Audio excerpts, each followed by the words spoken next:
Hello guys, welcome back to our channel. If your Rheem Gladiator water heater is showing a solid red light, it's usually a clear signal that the system has detected an issue and entered a warning or fault state.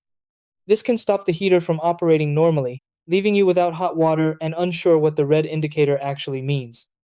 Unlike blinking codes that sometimes provide more detail, a solid red light can feel unclear, but it typically points to things like system errors, overheating protection, or sensor-related problems.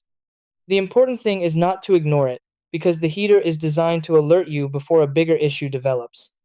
By going through a few structured checks, you can often identify the cause and reset the system safely. In this video, I'll guide you through the exact steps to fix the solid red light issue and restore your Rheem Gladiator water heater to normal operation, and try these. 1. Check the control panel or display for any additional error information. 2.